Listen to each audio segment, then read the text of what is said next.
తాలూకా సిఐగా ఉన్నటువంటి విజయకృష్ణ గారు అతన్ని 3 రోజుల పాటునేమో స్టేషన్లో ఉంచి నైట్ ఇంటికి పంపించడం, మార్నింగ్ మళ్ళీ పిలిపించడం, అలాగే అతన్ని స్టేట్మెంట్ మళ్ళీ మార్చి రాస్తావా లేదా, నువ్వు బాలినేని శ్రీనివాసరెడ్డి గారు నీతో ఈ నేరం చేయించారని చెప్తావా లేదా, లేదంటే నీ మీద రౌడీ షీట్ ఓపెన్ చేస్తాను, మీ ఫ్యామిలీని కూడా ఇబ్బంది పెడతానని చెప్పేసి తాలూకా సిఐ గారు బెదిరించారు అని చెప్పేసి ఆ బాధితుడు చెప్పినటువంటి అంశం. అది అతను బయటకు వచ్చిన తర్వాత 3 రోజులు 2 రోజులు సిఐ గారితో ఇబ్బందులు ఎదుర్కొని బయటకు వచ్చిన తర్వాత బాలినేని శ్రీనివాసరెడ్డి గారికి ఫోన్ చేసి అన్న ఇలా నీ పేరు చెప్పమని బాగా మెంటల్ టార్చర్ చేశాడు, అన్న హెరాస్ చేశాడు అని చెప్పడం జరిగింది. చెప్పిన తర్వాత పుట్టిన బాలినేని శ్రీనివాసరెడ్డి గారు హైదరాబాద్ నుంచి ఒంగోలు ప్రెస్ మీట్ పెట్టడానికి బయలుదేరారు. అసలు నాకు ఏ సంబంధం లేని కేసులో నా అనుచరులను ఇబ్బంది పెట్టి నా పేరు చెప్పించి ఆ కేసులో నన్ను ఇరికించాలని ప్రయత్నం చేయడం ఏంటి?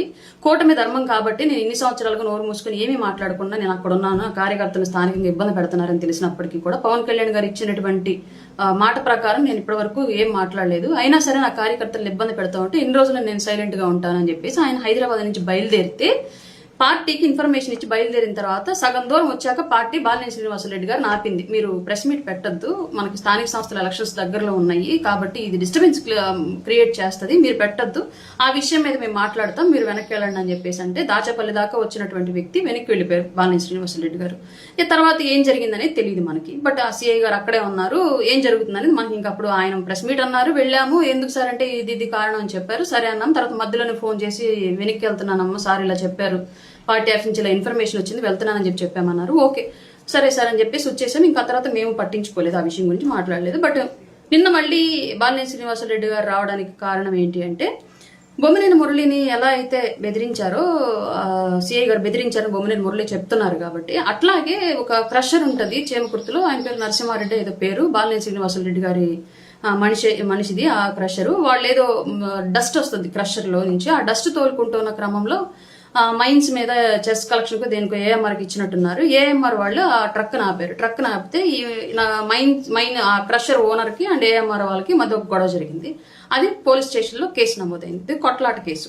అంటే వైలేట్ చేసిన అక్కడ పీస్ ని వైలేట్ చేసి ఒకళ్ళు మాట్లాడుకొని గొడవలు పడ్డ కేసు నమోదైతే దాన్ని నరసింహారెడ్డి గారు బాలినేని శ్రీనివాసరెడ్డి గారికి చెప్పారు, అన్న ఇలా జరిగింది, ఏఎంఆర్లు గొడవైంది, వాళ్ళకి నాకు కేసు పడింది అని చెప్పేసి అంటే ఏఎంఆర్కి సంబంధించినటువంటి రాజేష్ అనేటువంటి ఒక ఆయనకి బాలినేని శ్రీనివాసరెడ్డి గారు ఫోన్ చేసి మనవాడండి వాడు, మీరు తెలియక గొడవ పడ్డట్టున్నారు, అది నేను మాట్లాడతాను, మీరు కేసులు వాపస్ తీసుకుంటారు అని చెప్పేసి అంటే సరే అని చెప్పేసి వాళ్ళు ఒప్పుకున్నారు. కేసు వాపస్ తీసుకోమని వెళ్ళినటువంటి పర్పస్ లో మళ్ళీ సిఐ గారు, అదే సిఐ గారు సదరి నరసింహారెడ్డి గారికి ఎవరికో నువ్వు వాస్తవ ఫోన్ చేపిస్తే నేను తీసేస్తానా ఏంటి, మామూలుగా అయితే మామూలు కేసు పడింది మీద పెట్టి కేసు, ఇప్పుడు దాన్ని వేరేలాగా నేను కడుతున్నాను చూసుకోమని చెప్పేసి హత్యాయత్నం కేసు ఏదో కట్టారంట ఎఫ్ఐఆర్. ఇది జరిగినటువంటి విషయం. ఇది ఆయన మళ్ళీ బయటకు వచ్చి నరసింహారెడ్డి గారు వాసు గారికి ఫోన్ చేసి ఇట్లా జరిగింది, సిఐ ఇట్లా చెప్పాడు అని చెప్పడం జరిగింది. ఈ మధ్యలో మళ్ళా మురళి విషయానికి నరసింహారెడ్డి విషయానికి మధ్యలో సదరు సిఐ గారు మన పార్టీలో ఉన్నటువంటి ఒకళ్ళిద్దరు పెద్దలకు ఫోన్ చేసి, సార్ నాకు పైనుంచి ఒత్తిడి ఉంది, అందుకే నేను ఆయన మీద ఇట్లా ప్రెజర్ చేయాల్సి వచ్చింది, నన్ను ఎక్స్క్యూజ్ చేయమని చెప్పండి, నేను జనరల్ ట్రాన్స్ఫర్లో భాగంగా వెళ్ళేంత వరకు నన్ను ఇక్కడే ఉంచమని చెప్పండి అని చెప్పేసి కొందరెవరు మన పార్టీ పెద్దలకు కూడా ఫోన్లు చేసి రిక్వెస్ట్ చేసుకున్నారు అని చెప్పేసి నాకు తెలిసినటువంటి సమాచారం. అది త్రూ వాసు గారి ద్వారానే తెలిసింది. ఇలా పలానా మన పార్టీ నాయకుడికి ఫోన్ చేసి మాట్లాడాడంట, ఆయన నాకు చెప్పారు. పేర్లు వద్దు, వాళ్ళు మాట్లాడాలనుకుంటే వాళ్ళు మాట్లాడతారు, నేను మాట్లాడడం కరెక్ట్ కాబట్టి నేను చెప్పట్లేదు. ఇది జరిగిన విషయము. దానికి ఇంకా ఆయనకు వాసు గారికి ఎన్ని రోజులు నేను సైలెంట్గా ఉన్నాను, ఆల్రెడీ పార్టీ అధిష్టానానికి చెప్పాను, బట్ యాక్షన్ తీసుకున్నారు లేదన్నా నాకు తెలియదు. బట్ ఆ తాలూకా సిఐ గారి ప్రతిస్పందన మళ్ళీ ఇప్పుడు కూడా అలాగే ఉంది. ఇంక ఇట్లా అయితే ఎక్కడన్నా హత్యానేరాలు జరిగిన అందులో వాసు ఉన్నాడని చెప్పండి అని చెప్తారు, బెదిరిస్తారు కావాలని, లేదంటే ఇంకేదైనా తెఫ్ట్ జరిగిన అందులో వాసు గారి దమ్మంటే తీసుకెళ్ళామని చెప్పమంటా ఉంటారు, లేదంటే వాసు గారి కార్యకర్తలు క్యాడర్ చేశారని చెప్పిస్తారు, దొంగలతో అయినా అంతకులతో ఎవరితో అయినా సరే. ఇంక డిపార్ట్మెంట్ వాళ్ళు ఇట్లా సైడెడ్ గా ఉంటాం, లేదంటే వాళ్లే క్రైమ్ ని ఇటు చెప్పండి అని చెప్పేసి క్రైమ్ ని మోడలేట్ చేయడం తప్పు కదా. ఈ విషయాన్ని నేను డెఫినెట్ గా మాట్లాడతానని చెప్పేసి వచ్చి ప్రెస్ మీట్ పెట్టిన క్రమంలో స్థానిక ఎమ్మెల్యే గారి వల్ల జరుగుతోంది అని చెప్పేసి ఆయన భావించారు కాబట్టి సదరు సిఐ గారు కూడా పైన ఉన్నటువంటి ఒత్తిడి వల్ల చేశానని చెప్పేసి పార్టీలో ఉన్నటువంటి కొందరు ఫోన్ చేసి మాట్లాడడం జరిగింది. కాబట్టి ఈ విషయం మీద బాలినేని శ్రీనివాసరెడ్డి గారు ప్రెస్ మీట్ పెట్టడం జరిగింది. ఆ తర్వాత ఈయన ప్రెస్ మీటు, మళ్ళా జనార్దన్ గారి ప్రెస్ మీటు, మళ్ళా వాసు గారి ప్రెస్ మీటు, ఆ తర్వాత కమిటీ మాట్లాడడం, ఇదంతా జరిగిన విషయం మీకు తెలిసిందే. ఇది వాస్తవం. ఇది నేను లైవ్ లో ఉన్నాను కాబట్టి ఇదే జరిగింది, ఇది వాస్తవం, ఇది నాకు తెలుసు. ఇది ఇంకోటి సిఐ గారికి నాకు ఎలాంటి వైరం లేదు. ఎందుకంటే ఇప్పటికి కూడా ఆ తాలూకా ప్రెమిసెస్లో ఏదైనా జనసేన కార్యకర్తకో ఇంకొకరికో నాకు తెలిసిన వాళ్ళకో ఇష్యూ వస్తే ఇమ్మీడియట్గా నేను ఫోన్ చేస్తే రెస్పాండ్ అవుతారు. కన్సర్న్ సెక్టార్ ఎస్ఐకి ఫోన్ చేసి మరి అరుణ గారి ఏదో ఇష్యూ ఉందంటే చూడండి వాళ్ళకి చేసి పెట్టండి అని చెప్పేసి చెప్తారు. నాకు చాలా చక్కగా రెస్పాండ్ అవుతారు, నాకు ప్రయారిటీ ఇస్తారు. సిఐ గారితో నా వ్యక్తిగతమైన కంప్లైంట్ అయితే ఏమీ లేదు. ఆయనకు సంబంధించి నేనేమి దీన్ని చేయట్లేదు నెగిటివ్గా. కానీ జరిగిన విషయం చెప్పాలి కాబట్టి 100% చెప్తున్నాను. నాకు ఫేవర్ చేశారు కదా అని తప్పు జరుగుతుంటే సమర్థిస్తానంటే అది నా వ్యక్తిత్వం కాదు. కాబట్టి తప్పును తప్పుగా చెప్పాలి, మంచిని మంచిగా చెప్పాలని నా ఉద్దేశం. ఇక్కడ నేను ఎవరి సైడ్ కాదు, మధ్యలో ఉన్నాను కాబట్టి విషయం చెప్తున్నా. ఇంకో నెక్స్ట్ విషయము, బాలినేని శ్రీనివాసరెడ్డి గారు మాట్లాడే మాటలకి కౌంటర్ ప్రెస్ మీట్గా గౌరవ జనార్దన్ గారు ప్రెస్ మీట్ పెట్టి కొన్ని మాటలు మాట్లాడారు. సరే వాటన్నింటినీ నాకు సంబంధం లేదు, అది వాళ్ళిద్దరు ఎలా చూసుకుని నాకు సంబంధం లేదు. కానీ ఒక మాట అన్నారు, అది ఖచ్చితంగా కూటమికి దెబ్బేసేటువంటి విషయం. భవిష్యత్తులో మా గొంతులో వెలక్క అడ్డుపడి ఉంటే అంశం అది కూటమిని డిఫెండ్ చేసేటప్పుడు. ఏంటంటే అది స్టేషన్లో ఉన్న ఒంగోలులో ఉన్నటువంటి ఒంగోలు పరిధిలో ఉన్నటువంటి సిఐలు అందరినీ నేనే తెచ్చుకున్నాను, డిఎస్పీ గారు నేనే తెచ్చుకున్నాను, ఏం చేసుకుంటారో చేసుకోండి అని మాట్లాడడం. అది కూటమి రాష్ట్ర భవిష్యత్తు కోసం కూటమిగా కలిసి ఎన్నో త్యాగాలకు సిద్ధపడి ఎన్నో విధాలుగా కొంత పాలనలో ట్రాన్స్పరెన్సీ తీసుకొచ్చి గత ప్రభుత్వం తాలూకు ఫ్యూడలిస్టిక్ పరిపాలన విధానాలు ఏవి మన దానిలో ఉండకూడదని చెప్పేసి గౌరవ చంద్రబాబు నాయుడు గారు, గౌరవ లోకేష్ గారు, గౌరవ పవన్ కళ్యాణ్ గారు ఎన్నో రకాలుగా ప్రయత్నిస్తూ ముందుకు వెళుతూ ఉంటే ఇట్లాంటి మాటలు కూటమి మీద బురద జల్లడానికి అలాగే వైసీపీకి ఆయుధాలుగా పనికొచ్చేటువంటి మాటలు కాదా? ఒక ఎస్పీ సిఐ గారి యొక్క పనితీరులో విధానాల్లో పొరపాట్లు ఉన్నాయన్నటువంటి ఉద్దేశంతో విఆర్లోకి పంపిస్తే మూడవ రోజు మళ్ళీ అదే సిఐని తీసుకొచ్చి అదే స్టేషన్లో కూర్చోబెట్టడం కాకుండా నేనే తెచ్చాను అని చెప్పేసి సాక్షాత్తు శాసనసభ్యులు గారే మీడియా ముఖంగా చెప్తూ ఉంటే ఇది భవిష్యత్తులో కూటమికి నెగిటివ్గా పరిణమించే పరిణామం అవునా కాదా? అలాగే జిల్లా హెడ్గా ఉన్నటువంటి ఎస్పీ తన వృత్తిలో భాగంగా తన కింద ఉన్నటువంటి సబార్డినేట్స్ని సరి చేసుకునే భాగంగా పక్కన పెడితే అసలు డిపార్ట్మెంట్కి ఏ సంబంధం లేని కేవలం ఒక నియోజకవర్గానికి మాత్రమే ఎమ్మెల్యే అయినటువంటి వ్యక్తి తీసుకొచ్చి పెడితే రేపొద్దున వాళ్ళకి వీడియో కాన్ఫరెన్సులు లేదంటే కాల్ కాన్ఫరెన్సులు లేదంటే క్రైమ్ రివ్యూలు ఇలాంటివన్నీ జరుగుతూ ఉంటాయి. ఇప్పుడు అవన్నీ ఎస్పీ గారు అండర్ కంట్రోల్లో జరుగుతాయా లేదంటే జనార్దన్ గారి అండర్ కంట్రోల్లో సిఐ గారు పనిచేస్తారా? ఇవి తాలూకా లిమిట్స్లో దొంగతనాలు, మర్డరో ఇంకొకటి జరుగుతూ ఉంటాయి. ఇప్పుడు పైన డిపార్ట్మెంటు ఎస్పీ గారిని క్వశ్చన్ చేస్తుందా, జనార్దన్ గారిని క్వశ్చన్ చేస్తుందా? ఇప్పుడు ఉద్యోగాల నియామకాలు ఆర్టికల్ నెంబర్ 309 ఏదో ఉండిద్ది అనుకుంటా రాజ్యాంగంలో, నియామకాలు ఎలా చేపట్టాలి, వాళ్ళ విధి విధానాలు ఏంటి. అలాగే పోలీస్ డిపార్ట్మెంట్కి సంబంధించి ఆర్టికల్ 355 పోలీస్ యాక్ట్ ప్రకారమే వాళ్ళ డ్యూటీస్ ఉంటాయి. అవన్నీ హోం శాఖ అండర్ కంట్రోల్లోనూ అండ్ డిపార్ట్మెంట్ హైరార్టీసీ చేతుల్లోనూ ఉంటాయి. వీటన్నిటి ప్రకారం ఇంత చేసినప్పుడు వాళ్ళు హైరార్టీకి సంబంధం లేకుండా ఎమ్మెల్యేల చేతుల్లోనే సిఐ నుండి వాళ్ళ ఇష్ట ప్రకారమే చేసే పని అయితే ఇంక ఇది నియామకాలంతా ఎందుకు, ప్రభుత్వానికి ఖర్చులన్నీ ఎందుకు, ప్రజా ఖజానా మీద భారం అంతా ఎందుకు? సింపుల్ గా ఎవరు అధికారంలో ఉంటే ఎవరు ఎమ్మెల్యే అయితే వాళ్ళ మనుషులను తెచ్చేసుకొని పెట్టేసుకోవచ్చు కదా. ఇప్పుడు ఫిట్నెస్ తో కూడా పెద్దగా పని లేదు డిపార్ట్మెంట్కి. వాళ్ళు పాపం ఎస్ఐలు అవ్వాలి, సిఐలు అవ్వాలని చెప్పేసి ఏళ్ల తరబడి నోరు కట్టేసుకొని దేహదారుడ్యం కోసం రకరకాలుగా ప్రయత్నాలు చేసుకొని వాళ్ళు కష్టపడి ఉద్యోగాలు ఒంటి మీదకి యూనిఫామ్ తెచ్చుకొని ఒక గర్వంగా ఫీల్ అయ్యి వాళ్ళు వచ్చి రాజకీయ నాయకుల చేతుల్లో పనిచేయాలా? అట్లానప్పుడు వాళ్ళ మనుషుల్లో పెట్టుకుంటే ఈ గవర్నమెంట్ ఉన్నప్పుడు ఈ గవర్నమెంట్ మనుషులు, ఇంకో గవర్నమెంట్ పోతే ఇంకో గవర్నమెంట్ మనుషులు వాళ్ళకి ఇష్టం వచ్చినట్టు పెట్టుకుని పనులు చేయించుకోవచ్చు. ఇంకా లా అండ్ ఆర్డర్ ఎందుకు, దానికి ఒక సిస్టమ్ ఎందుకు, దానికి మళ్ళీ ఐఈజీ, డిఈజీ, మిగతా డిఎస్పీలు, ఎస్పీలు, ఇంక ఇవన్నీ ఎందుకు? ఈ సిస్టమ్ అంతా ఎందుకు? అవసరం లేదు కదా. ఇప్పుడు రేపు పొద్దున ఏదైనా సమస్య వస్తుంది తాలూకా ప్రెమిసెస్లో, ఇప్పుడు ఎస్పీ గారిలో లేదంటే ఇంకొకరిని సస్పెండ్ చేస్తారు కానీ జనార్దన్ గారు సస్పెండ్ చేయరు కదా. డిపార్ట్మెంట్ వారు, హైరార్టీసు, సంబంధిత పోలీస్ శాఖ, మంత్రిత్వ శాఖ ఎవరు కూడా రెస్పాన్సిబుల్ ఎవరు దీనికి? ఓపెన్ గా మీడియా ముందు చెప్పడం ఏంటి? జరిగేదంతా అదే జగమెరిగినటువంటి రహస్యం అంటారు. ఆ చెవులో చెప్తారు కానీ ఊరంతరకు తెలుసు అన్నట్లుగా. ఇది ఓపెన్ గానే తెలిసిన విషయమే. ఎవరు అధికారంలో ఉంటే వాళ్ళకి అనుకూలస్తులను తీసుకొచ్చుకొని పెట్టుకోవడం అనేది. బట్ మీడియా ముఖంగా చెప్తే రేపొద్దున అదంతా మా భుజాల మీద భారమై కూర్చుంటది కదా. నేనే కాదు టీడీపీ అధికార ప్రతినిధితో ఇంకొకరు మాట్లాడాల్సి వస్తుంది. అపోనెంట్ లో సరైనటువంటి వైసీపీ వ్యక్తి కనుక ఉంటే ఈ పాటికి ఒంగోలు సరైనగా ఉన్నట్టయితే వైసీపీ వాళ్ళు ఈ పాటికి తగులుకొని ఉండాల్సింది వాళ్ళు మీడియా ముఖంగా.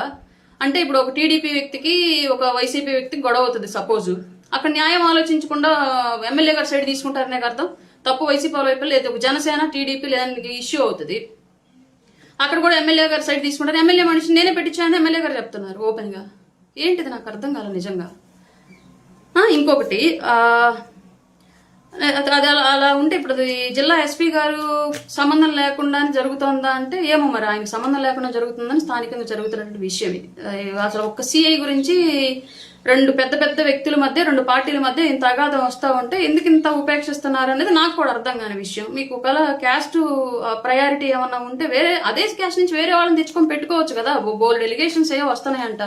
నేను అక్కడ కూడా ఎవరినో ఒక లేడీని తీసుకొచ్చి కూర్చోబెట్టారు. మాట్లాడుతారు నాకు లిటరల్ గా మీడియా మమ్మల్ని మేము కనిపించలేదు కాబట్టి మీకు కనిపించుండకపోవచ్చు. ఆమె మాట్లాడితే నా కళ్ళలో నీళ్ళు వచ్చినాయి. ఏంది ఇట్లా జరుగుతుందా అని చెప్పేసి. జరుగుతుందా అంటానికి నా జీవితం కూడా ఒక ఉదాహరణ. గత గవర్నమెంట్ లో ఎస్ఆర్కే రెడ్డి అదే తాలూకా సీఐగా ఉండేవాడు. ఇప్పుడు పొదలకూరులో ఉన్నాడు. సోమిరెడ్డి చంద్రశేఖర్ రెడ్డి గారు పని కట్టుకుని తీసుకెళ్లారు. ఫస్ట్ టర్మ్ లోనే జాయినింగ్ అయ్యాడు అనుకుంటాను ఆయన. లోకేష్ గారు నెగిటివ్ బుక్ లో ఉన్నప్పటికీ కూడా సోమిరెడ్డి చంద్రశేఖర్ రెడ్డి గారు బతిలు అడుగుని తీసుకెళ్లిపోయారు ఎస్ఆర్కే రెడ్డి గారిని. ఆయన సేమ్ నన్ను ఇలాగే బెదిరించాడు.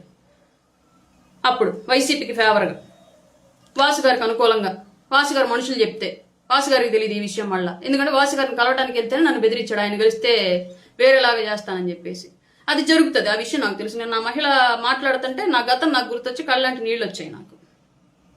ఈ విషయం అందరికీ తెలుసు ఒంగోలు, కానీ ఎవరు పాప మాట్లాడరు బయటికి. ఇలా జరుగుతుంటే ఇవన్నీ మాట్లాడాల్సిన బాధ్యత గౌరవ హోమ్ మినిస్టర్ గారి మీద, ఐజీ గారి మీద, డిఐజీ గారి మీద, ఎస్పీ గారి మీద బాధ్యత ఉందా లేదా ఇట్లా జరుగుతూ ఉంటే? అసలు ఎస్పీ గారు పక్కన పెట్టినటువంటి వ్యక్తిని తీసుకొచ్చి ఎమ్మెల్యే గారు పెట్టుకోవడం ఏంటి, దాని వ్యవస్థ సమర్థించడం ఏంటి నాకు అర్థం కాలేదు. ఇంత గొడవలు జరుగుతుంటే ఇప్పటికి కూడా ఈ విషయం గురించి అధిష్టానాలు దృష్టి పెట్టకపోవడం ఏంటని ఇది కూడా నాకు అర్థం కాలేదు. ఇంకా నెక్స్ట్ విషయం మాట్లాడదాం. జాయినింగ్స్. ఫస్ట్ విషయం, నేను ఓపెన్ గా పాలిటిక్స్ చేస్తానండి, ఇదైతే క్లియర్. నేను స్ట్రైట్ గా ఏమున్నా సరే మనసులో ఒకలాగా, మైండ్ లో ఆలోచన ఒకలాగా, ముందు బిహేవియర్ ఒకలాగా నేను ఉండను. గతంలో వైసీపీలో బాలినేని శ్రీనివాసరెడ్డి గారు ఉన్నారు కాబట్టి ముమ్మాటికి బర్రాబర్ విమర్శించా. అది కాస్త ఘాటుగా ఉండొచ్చు, తిట్లు పూర్వకంగా ఉండొచ్చు. అందులో చాలా నేను టీడీపీని కూడా విమర్శించాను, లోకేష్ గారిని విమర్శించాను, చంద్రబాబు నాయుడు గారిని విమర్శించాను. ఇంకా ఎవరైనా ఆ పార్టీలో అప్పుడు కళ్యాణ్ గారిని లేదంటే జనసేనని నెగిటివ్ గా మాట్లాడుంటే వాళ్ళని కూడా డెఫినెట్ గా విమర్శించి వాళ్ళకి నా సోషల్ మీడియా అకౌంట్స్ లో అవి అలాగే ఉంటాయి. నేను డిలీట్ కూడా చేయాలో చూసుకోండి కావాలంటే. వన్స్ పవన్ కళ్యాణ్ గారు కూటమి అన్న తర్వాత ఇప్పటి వరకు నాకు ఎంత ఇబ్బంది జరిగినా స్థానికంగా కనీసం నేను కష్టపడ్డా, నాకు కనీసం ప్రయారిటీ ఇవ్వకపోయినా సరే లోకల్ గా, ఈ రోజుకి నేను ఒక్క మాట టీడీపీకి యాంటీగా మాట్లాడలా. ఒక్క మాట కూడా. నాకు టీడీపీ కోవర్ట్ అని పార్టీలో ఉన్నటువంటి కొందరు వ్యక్తులు ముద్ర వేసే ప్రయత్నం చేస్తూ నా ముద్ర పడుతున్నప్పటికీ ఇవాళ కూడా నేను యాంటీ టీడీపీ మాట్లాడలా. ఎందుకంటే పవన్ కళ్యాణ్ గారు నాకు ఇంకా ఆయన ఏ కూటమి అయితే అన్నారో ఆ కూటమిని ఆయన బ్రేక్ చేయలేదు. ఆయన బ్రేక్ చేయనంత వరకు నేను బ్రేక్ చేయను. ఏం జరిగినా సరే, నాకు నష్టం జరిగినా లాభం జరిగినా నేనైతే కూటమికి యాంటీ వాయిస్ మాట్లాడను. పవన్ కళ్యాణ్ గారికి వ్యతిరేకంగా ఒక్క స్టాండ్ కూడా నేను చేయను. అందులో భాగంగా నేను ఒక్క మాట కూడా ఇప్పుడెప్పుడు మాట్లాడలేదు. వాసు గారిని గతంలో మాట్లాడాను. వైసీపీ జనసేనలోకి వచ్చిన తర్వాత పవన్ కళ్యాణ్ గారు ఆయనతో కలిసి నడవాల్సింది మీరు అన్నారు కాబట్టి తూచా తప్పకుండా ఫాలో అవుతాను. అలాగని నేను వచ్చి జనార్దన్ గారి మీద లేదంటే టీడీపీ వాళ్ళ మీద చాడీలు చెప్పడం, లేదంటే జనసేనలో ఇంకెవరైనా చాడీలు చెప్పడం, ఇలాంటి ఎప్పుడు చేయలే. ఇప్పటి వరకు ఎవరి దగ్గర చేయను కూడా. నాకు బేసికల్లీ నా వ్యక్తిత్వం అది కాదు. ఒక వ్యక్తితో మాట్లాడేటప్పుడు వాళ్ళ గురించో, నా గురించో, మా పని గురించో మాట్లాడదు. థర్డ్ పర్సన్ గురించి అసలు డిస్కషన్ అయితే నాకు ఇష్టం ఉండదు. నా సమయాన్ని ఎవరి గురించో వెచ్చించడం నాకు ఇష్టం ఉండదు. ఇది నా వ్యక్తిత్వం. అయితే ఇప్పుడు నా అకౌంట్లో ఉన్నటువంటి పాత పోస్టులను తీసుకొచ్చి ఒంగోలు టీడీపీ వారు లేదంటే ఒంగోలు టీడీపీకి అనుకూలమైనటువంటి సోషల్ మీడియా టీడీపీ వారు పోస్టులు క్రియేట్ చేసి కొన్ని పాత తీసుకొని నా గురించి నెగిటివ్గా తిప్పుతున్నారు. వాసు గారిని నెగిటివ్ చేయాలనే ఉద్దేశంతో మధ్యలో నన్ను కూడా పావుగా వాడుతూ తిప్పుతున్నారు. నేను ఒకటి అడుగుతానండి క్లియర్గా, బాధపడద్దు. ఇది కొంచెం ఘాటుగానే అడిగేదాన్ని బేసిక్గా, బట్ నేను సమయాన్ని ఉపయోగించుకుని నోరు జరిగేటువంటి ఉద్దేశం నాకు ఎప్పుడు ఉండదు కాబట్టి పొలైట్గానే అడుగుతున్నా.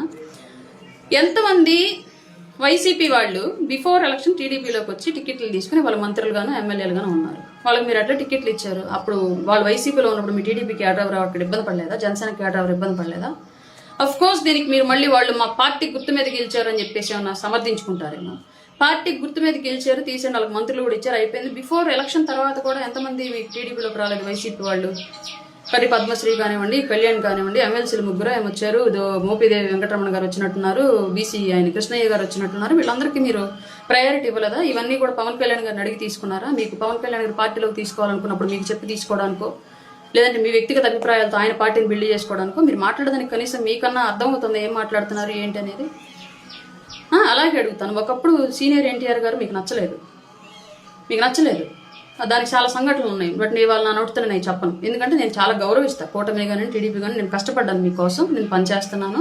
భవిష్యత్తులో కూడా మీరు నేను కలిసి పనిచేయాలి కాబట్టి నేను నోరు జారను. ఏది కూడా ఏ టైం ఎలా ఉండిద్దో తెలియదు రాజకీయాలు అన్నాక. కాబట్టి నా పరిధిలో నేను మాట్లాడతాను కాబట్టి ఇప్పుడు కూడా అదే చెప్తున్నా క్లియర్గా. గతంలో నచ్చినటువంటి సీనియర్ ఎన్టీఆర్ గారు ఇవాళ మీరు విగ్రహాలు 100 కోట్లు ఖర్చు పెట్టి 1000 కోట్లు ఖర్చు పెట్టి విగ్రహాలు పెట్టే స్థాయికి ఎట్లా నచ్చాడు అంటే అక్కడ ఏంటి మీకు సపోర్ట్ అయింది సిచ్యువేషన్. అప్పుడు సిచ్యువేషన్ వ్యతిరేకంగా ఉంది కాబట్టి వ్యతిరేకించారు, తర్వాత సిచ్యువేషన్ పాజిటివ్గా ఉంది కూడా పాజిటివ్గా ప్రేమిస్తున్నారు విగ్రహాలు పెట్టేలాగా.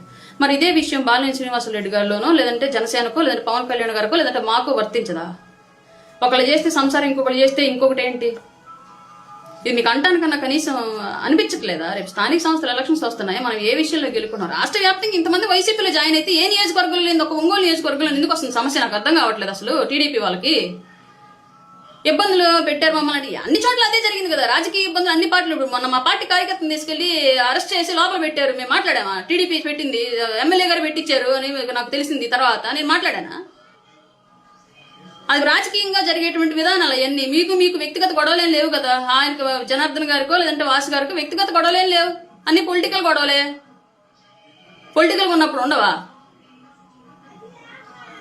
ఏంది రచ్చ మాకు? రేపు స్థానిక సంస్థల ఎలక్షన్స్ వస్తున్నాయి, ఇప్పుడు క్యాడర్ ఏమో పోటీ చేస్తామంటున్నారు, ఇంతవరకు ఏం డిసైడ్ అవ్వలేదు. రేపు పొద్దున మళ్ళీ ఇప్పటికే నామినేటెడ్ పోస్టులు అన్యాయం జరిగిందని గగ్గోలు పెడుతున్నారు. దానికి సంబంధించి మళ్ళీ ఇప్పుడు స్థానిక సంస్థల ఎలక్షన్స్ కూడా ఏమైనా ఇబ్బంది జరిగితే వీళ్ళు కనీసం సపోర్ట్ చేస్తారా చెయ్యరా? కూటమి పరిస్థితి ఏంది? వీళ్ళు మళ్ళీ కార్తీక దీపంలో పాటలాగా ఆరనీయకమా ఈ దీపం వైసీపీ దీపం అన్నట్టుగా తీసుకెళ్లి వైసీపీని బతికిస్తారేమో గ్రౌండ్ లెవెల్లో ఈ వివాదాల వల్ల అని చెప్పేసి మేము టెన్షన్ పడుతున్నాం. ఎందుకంటే రేపు పొద్దున మళ్ళీ వైసీపీ కనుక వస్తే కర్మకాలి మేము బాధితులం అవుతాం 100%. మిగతా వాళ్ళందరూ హైదరాబాద్, బెంగళూరు, చెన్నై, ఢిల్లీ పోతారు, పెద్ద పెద్ద వాళ్ళంతా. మా పరిస్థితి ఏంటి? అసలు రాష్ట్రం పరిస్థితి ఏంటి? ఒక 5 సంవత్సరాలు వస్తే అమరావతి ఆడే పురుగులు పట్టిపోయింది, బూజు పట్టిపోయింది, పోలవరం ప్రాజెక్ట్ ఆగిపోయింది, వైజాగ్ భ్రష్టు పట్టిపోయింది, రాజధాని లేకుండా రాష్ట్రం అంతా గందరగోళం అయిపోయింది, ఉద్యోగాలు రాలేదు. ఇవాళ ఎట్టో సత్యచెడి ముఖ్యమంత్రి గారు డిఎస్సీ ఉద్యోగాలు వేస్తుంది, ఆమె మీద కూడా మళ్ళీ యుద్ధాలు చేస్తున్నారు, మెడికల్ కాలేజీల మీద యుద్ధాలు చేసి వాటిని ఆపేరు. ఇన్ని రకాలుగా నష్టం జరుగుతుంటే రాష్ట్రానికి మళ్ళీ అతను వస్తే ఇంకా దౌర్భాగ్యమైన పరిస్థితికి పడిపోయిద్దామని చెప్పేసి మేము టెన్షన్ పడిపోతా ఉంటే ఏంటి రచ్చ నాకు అర్థం కావట్లేదు. లోకల్ గా రేపు స్థానిక సంస్థల ఎలక్షన్స్ ఈ గొడవల మధ్య గెలవగలరా? ఒక పార్టీ వ్యక్తిగత నిర్మాణంలో ఇంకొక పార్టీ జోక్యం ఏంటి నాకు అర్థం కాలేదు. అసలు లా అండ్ ఆర్డర్ సిస్టమ్ లో పొలిటికల్ ఇన్ఫ్లుయెన్స్ ఉంది, పొలిటికల్ గా ఇన్వాల్వ్ అవుతామని చెప్పేసి మీడియా ముఖంగా చెప్పడం ఏంటి? అసలు అది ప్రజాస్వామ్యాన్ని విచ్ఛిన్నం చేయడం కాదా? విచ్ఛిన్నం చేస్తున్నామని చెప్పి బాహాటంగా చెప్పడం కాదా? అప్పుడు జగన్ కి మనకి తేడా ఏంటి? మధ్యలో మళ్ళీ మమ్మల్ని బలిపశం చేయాలని చూస్తారా? అప్పుడు ఇట్లా మాట్లాడింది బాలినేని శ్రీనివాసరెడ్డి, ఇప్పుడు ఇట్లా మాట్లాడుతుంది. ఇదే క్వశ్చన్ మీరు ఒకసారి ఎన్టీఆర్ గారి విషయంలో అప్లై చేసుకోండి. మొత్తం నన్ను అన్న వాళ్ళందరూ అప్లై చేసుకుని నాకు ఆన్సర్ చేయండి. పార్టీలోకి ఎవరిని తీసుకోవాలి, వాళ్ళతో ఎలా పని? ఇప్పుడు 2 సంవత్సరాలు ఒక్క మాట అయినా బాలినేని శ్రీనివాసరెడ్డి గారితో మాట్లాడడానికి అవకాశం ఇచ్చారా పవన్ కళ్యాణ్ గారు? అసలు గొడవ ఆయన వల్ల జరిగిందా? ఆయన ఏమైనా ఇక్కడ ఏమైనా వచ్చి డిస్టర్బెన్స్ క్రియేట్ చేశాడా? ఒక్క మాట ఆయన డిస్టర్బెన్స్ క్రియేట్ చేశాడా? మొన్న వాళ్ళ అబ్బాయి పదవి కోసం అర్జీ పెట్టుకునేటప్పుడు ర్యాలీ జరిగితే ఆ పార్టీ ఆఫీస్ ముందుకు వెళ్ళి గంజాయిలు కూడా నేను లైవ్ లో ఉన్నా అక్కడ. పైగా నేను క్లియర్ గా చెప్పా, అట్లీస్ట్ ఆ పార్టీ ఆఫీస్ ముందు ఎవడో హార్న్ కొట్టి సైలెన్సర్ రైస్ చేయడానికి కూడా వీల్లేదని నేను అక్కడ ఇంటి దగ్గర అందరికి చెప్పి మరి బయలుదేరా. ఎవ్వరు చేయలా. మీకు ఇంటెలిజెన్స్ దగ్గర వీడియోలు ఉంటాయిగా, ఇంటెలిజెన్స్ డిపార్ట్మెంట్ దగ్గర తీసి బయట పెట్టండి. నిజంగానే టీడీపీ ఆఫీస్ దగ్గర ఎవరైనా జనసేన వాళ్ళు కానివ్వండి, వాసుగారి వర్గం కానివ్వండి, ఎవరైనా గొడవ చేశారని చెప్పేసి మీ దగ్గర రిపోర్ట్ ఉంటే తీయండి బయటికి, వీడియో ఉంటే బయట పెట్టండి చూద్దాం. ఏంటి మాటలు? పార్టీలో కలిసినాము, ఎంత సమయం ఎంత వెళ్ళాలి? పోనీ లోకల్ గా మాట్లాడుకున్నాం, స్టేట్ పాలిటిక్స్ తీసేయండి. గంగాడు సుజాత గారి మీద మీరే కదా చెలవ పలవలు ప్రచారం చేశారు ఆ రోజు. మరి మీ పార్టీలోకి ఎట్లా తీసుకున్నారు ఆమెని? ఆమె నాకు మీద కేసులు పెట్టింది, నేను స్టేషన్ చుట్టూ తిరిగేలా చేసింది. నన్ను అడిగారా మీరే ఆమె తీసుకునేటప్పుడు పార్టీలోకి? 11 మందినో 12 మందినో కార్పొరేటర్లను తీసుకున్నారు వైసీపీ నుంచి. వాళ్ళందరి మీద మీరే ఎలిగేషన్స్ చేశారు, రకరకాల ఎలిగేషన్స్ చేశారు ఆ రోజు. ఎవరికి వాళ్లే రచ్చ ప్రెస్ మీట్లు పెట్టి మరి వాళ్ళందరినీ తీసుకున్నారు కదంటే. మీ పార్టీలోకి వస్తే పునీతులు అయిపోతారని, జనసేనలోకి వస్తే పాపిస్టులు అయిపోతారా ఏంటి? ఈ జనసేనలో చేరిన తర్వాత బాలినేని శ్రీనివాసరెడ్డి గారు మీకు చేసినటువంటి అన్యాయం ఏంటో చెప్పండి, మిమ్మల్ని అన్నటువంటి మాటలు ఏంటో చెప్పండి. పార్టీకి కార్యకర్తలకు అన్యాయం జరుగుతుందన్నమాట క్వశ్చన్ చేస్తాడు ఒక పెద్ద లీడర్. మేము అడగలేం, ఎమ్మెల్యేలు మేము అడిగితే పని చేస్తారా ఏంటి? మాకు రెస్పాండ్ అవుతారా ఏంటి? ఒక కలెక్టర్ కాడికి వెళ్ళి గట్టిగా అడిగాను అంటే నోరు కలదాను కాబట్టి నాకు కొద్దిగా గొప్ప రెస్పాండ్ అవుతారు, పెద్ద విషయాలు రెస్పాండ్ అవ్వకపోయినా. మిగతా వాళ్ళ పరిస్థితి ఏంది? ఆయన అడుగుతున్నాడు. మీరు నిజంగా ఒక లిస్ట్ రెడీ చేయండి. జనసేనకి ఇది ఇన్ని ఇచ్చాం, ఒంగోలు ఇన్ని ఉన్నాయి, జనసేనకి ఇన్ని ప్రయారిటీ ఇచ్చాం, ఈ జాబ్ ప్రయారిటీ ఇంత, ఈ స్థాయిలో ఈ జాబ్ ఈ పోస్టు అని చెప్పేసి మీరు ఒక లెటర్ రిలీజ్ చేయండి. హ్యాపీగా ఫీల్ అవుతారు కదా, మీకు ఎంతమంది పని చేశారు, మీరు ఎంతమందికి ఇచ్చారు అని చెప్పేసి క్లియర్గా అర్థం అవుతుంది కదా. అది అడగడం తప్ప? కార్యకర్తలకు అన్యాయం జరుగుతుంటే అడగడం కూడా తప్పు అంటే గొంతు నొక్కేయడం లేదు కదా. ఇది 150 వచ్చిన 11లో కూర్చోబెట్టింది ఆ కారణాలతోనే. మన ఓటమికి మనమే మెట్లు కట్టుకుంటున్నామా? ఆటోమేటిక్గా మెట్లు కాస్త సమాధి అవుతాయి తర్వాత. దయచేసి స్థానిక శాసనసభ్యులు గారికి అలాగే డిపార్ట్మెంట్ వారికి కూడా రిక్వెస్ట్. నేనైతే ఈ విషయం మాట్లాడాలనుకోలేదు. ఇద్దరు సామెత ఉంటుంది కదా, దున్నపోతుల మధ్యలో దూడపిల్లలు కొట్లాట అని, దూడపిల్లలు నలిగిపోవడం అని. వాళ్ళ మధ్యలో నేను దూరాలని అనుకోలేదు కాబట్టి నేను అసలు మాట్లాడలేదు.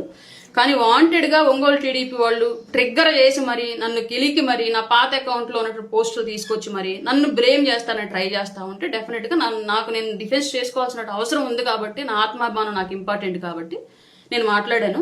ఇందులో ఏమైనా తప్పులు ఉంటే దయచేసి నన్ను టీడీపీ వాళ్ళు కూడా క్షమించాలి. ఎందుకంటే స్థానికంగా ఉన్నటువంటి వాళ్ళు వాళ్ళ వ్యక్తిగత ప్రయోజనాల కోసం పనిచేసినా రాష్ట్ర వ్యాప్తంగా అందరం కలిసి పనిచేస్తున్నాం. నాకు ఎవరితోనూ ఎలాంటి విభేదాలు లేవు టీడీపీలో కూడా.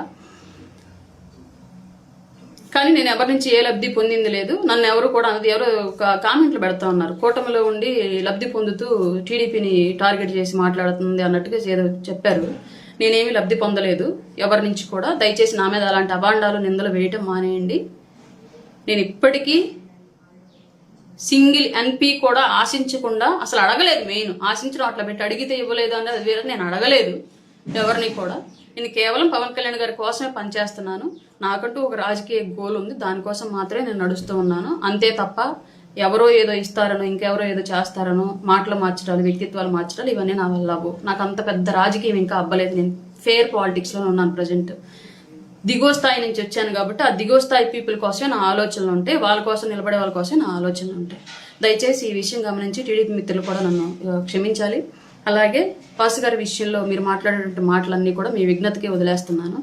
అలాగే రాజకీయంలో ఏ పార్టీలు ఎప్పుడు ఎవరు ఉంటారు, ఎవరి ఎజెండా ఏంటి, ఎవరు ఎలా మారుతారు, ఇవన్నీ కూడా చాలా ఇప్పుడు ఈ గవర్నమెంట్లోనే మనం చాలా చూస్తున్నాము. కూటమికి ముందు ఎలా ఉండేవాళ్ళం, కూటమికి తర్వాత ఎలా జరిగిందని చెప్పేసి ఇవన్నీ మీకు తెలియని కాదు. బట్ మీ ఇష్టం వచ్చినట్లుగా ఎవరినో బ్లేమ్ చేసి ఇంకెవరినో వాడుకొని పావులుగా ఇబ్బంది పెడదామని చెప్పేసేటువంటి ప్రయత్నాలు అయితే మానేయండి. ప్రత్యేకించి పోలీసులతో బానిసత్వం చేయించడం మానేసేయండి, పోలీసులతో క్రైమ్ చేయించడం మానేసేయండి. ఎందుకంటే పివి సునీల్ కుమార్, సిద్ధార్థ కౌశల్ ఇట్లాంటి వాళ్ళ సునీల్ కుమార్ ఠానా ఇంకెవరెవరో ఉన్నారు కదా, సిద్ధార్థ కౌశల్ కాదు సారీ, ఆయనకేం లేదనుకుంటాను. జత్వాని కేసులో ఏం జరిగిందో వాళ్ళంతా ఎంత తిప్పలు పడుతున్నారో తెలిసిన విషయం. బట్ వాళ్ళ ఉద్యోగాలు ఇంపార్టెంట్. రాజకీయ నాయకుల చేతుల్లో పావులుగా మారిపోయారు కాబట్టి అంత పెద్దలు కూడా వాళ్ళ చట్టపరమైన సమస్యలు ఎదుర్కొంటున్నారు. అదే పరిస్థితి కూటమిలో జరగకుండా ఉండటం మంచిది. అలాగే డిపార్ట్మెంట్ వారు కూడా మీకు ఉన్నటువంటి రైట్స్ని మీరు వినియోగించుకోండి. అంతే తప్ప మరీ వన్ సైడెడ్గా వెళ్ళి ఇలాంటివి చేయడం తప్పు. దాన్ని ఖచ్చితంగా ఖండించాలి, మీరు కూడా మార్చుకోవాలి. ఎందుకంటే 5 ఏళ్ళకి ఒకసారి ఎలక్షన్ ప్రజల చేతుల్లోకి వెళ్తుంది. జడ్జిమెంట్ అనేది ఎవరికి పాజిటివ్ ఇస్తారో ఎవరికి నెగిటివ్ ఇస్తారో తెలియదు. జగన్ అనుకున్నాడా ఏంటి 150 నుంచి ఓడిపోతాను డిపాజిట్లు కూడా లేకుండా అని చెప్పేసి? అనుకోలేదు కదా. కూటమికైనా అంతే. మనం చేసే ప్రతి పని ప్రజలు గమనిస్తున్నారన్న విషయం మర్చిపోవద్దు. ఇదివరకు ఇట్లాగా only electronic media and print media కాదు, ఇవాళ సోషల్ మీడియా వచ్చింది, క్షణాల్లో తెలిసిపోతుంది. ఈ విషయం మీరు గమనించుకోవాలి. తప్పుగా మాట్లాడుంటే క్షమించండి. ఏదైనా చట్ట వ్యతిరేకమైనటువంటి పదాలు వాడి ఉన్నా సరే నాకు తెలియక వాడేనట్టుగా నేను భావించి క్షమించండి దయచేసి. నమస్కారం.